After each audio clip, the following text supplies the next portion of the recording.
নমস্কার বন্ধুরা, আজকে এই গরমের দিনে আম মাখা করব। এই যে এই আমগুলি সব আমি মাখা করব। এই আম মাখা করতে গেলে আমগুলো আমি কিভাবে মাখি দেখেন আপনারা। প্রথমে আমি এইটা মুখটা কেটে নেব, নিয়ে আমি এইটা দিয়ে খোসাটা ফেলে দেবো। এই পিলারের সাহায্যে এর খোসাগুলো তুলে নেব। এই আমের খোসাগুলো আমি এইভাবে তুলে নেব। দেখেন, এই আম মাখা গরমের দিনে খাওয়া খুবই উপকার। খেলে অনেক সময় গরম কাটে।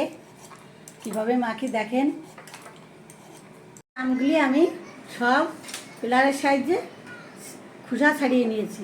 এই যে দেখুন, সব এক এক করে পরিষ্কার করে খোসা ছাড়িয়ে নিয়েছি। এই যে সব আমগুলি আমি খোসা ছাড়িয়ে নিয়েছি। এবার আমি এই আমগুলি এই গ্রেটার সাহায্যে আমি কুড়িয়ে নেব। এই যে এইভাবে সব আমগুলি কুড়িয়ে নেব। এইভাবে আস্তে আস্তে সমস্ত আমগুলি আগে কুড়িয়ে নিয়ে তারপরে আবার দেখাবো। এই যে দেখেন, এই যে এরকমভাবে সুন্দর লাগবে। এরকম হলে খুব ভালো লাগে, দাঁতও লাগে না, খেতেও ভালো হয়। এভাবে আমি সব আমগুলি এক এক করে সব কুড়িয়ে নেব। আপনারা দেখতে থাকেন আমি কিভাবে কি করি, এক এক করে দেখতে থাকেন। আশা করি রেসিপিটা খুবই ভালো লাগবে। কত তাড়াতাড়ি করে আমগুলি ঘষে নিচ্ছি দেখেন। এইটাই ঘষলে খুব তাড়াতাড়ি হয়ে যায়। এই যে খুব তাড়াতাড়ি হয়ে যায়। আপনারা এবার এইতে করে ঘষে নেবেন, পিলারের সাহায্যে ঘষে নেবেন। এই যে আমি আমটা সব কুড়িয়ে নিয়েছি। দেখেন কত সুন্দর আম, একদম সঙ্গে সঙ্গে আমার কুড়ানো হয়ে গেল। এটা আমি কুড়িয়ে নিয়েছি। এইবার আমি এই আমটা মাখা করব। এই আম মাখার জন্য কী কী লাগবে আমি দেখেন, এই যে এখানে বিট লবণ মশলা দিয়ে গুঁড়ো করে রেখেছি। এইটা আছে ধনে জিরে ভেজে নিয়েছি, শুকনো লঙ্কা ভাজা মশলা, এইটা চিনি, এইটা কাসুন্দি, আর এই শুকনো লঙ্কা পুড়িয়ে নিয়েছি, আর এটা আছে গন্ধলেবুর পাতা। এই কয়টা জিনিস আমার মাখার জন্য লাগবে।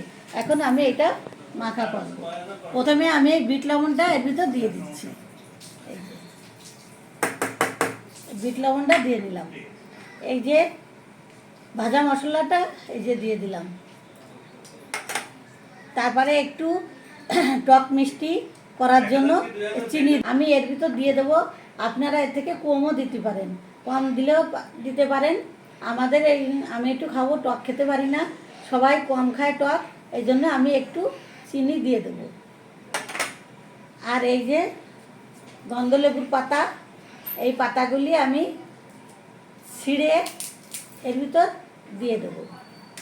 আর এই যে লঙ্কা, এই লঙ্কাটা আমি এর সঙ্গে ভেঙে নেব।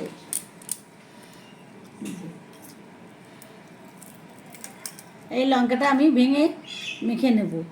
আর এবার আমি এই কাসুন্দিটা এর ভিতর দিয়ে দেব। এই যে কাসুন্দিটা দিয়ে দেব পরিমাণ মতন। আপনারা কমও দিতে পারেন বা এর থেকে একটু বেশিও দিতে। এবার আমি এইটা লঙ্কাটা ভেঙে নিয়ে আমি আমটা মেখে নেব।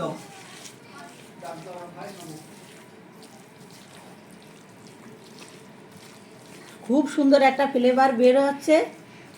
খুব আমি একটু সাদা লবণ এর ভিতর দিয়ে দেবো। এই যে সাদা লবণটা দিয়ে দিলাম এর ভিতর।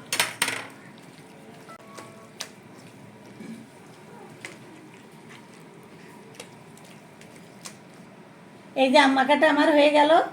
দেখেন কত সুন্দর আম মাখা হয়েছে, দেখেন কত সুন্দর। এখন আমি বাটিতে সবাইকে দিয়ে পরিবেশন করব। এই যে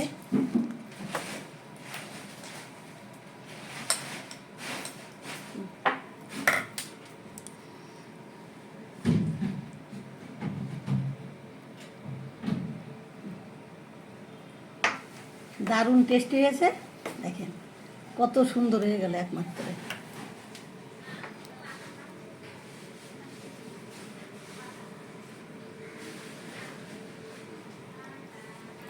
খেতে এত সুস্বাদু হবে, জিভে জল আসবে, খুবই ভালো লাগবে। আপনারা এরকমভাবে বাড়িতে করে খেয়ে দেখবেন, অবশ্যই অবশ্যই কমেন্টস করবেন।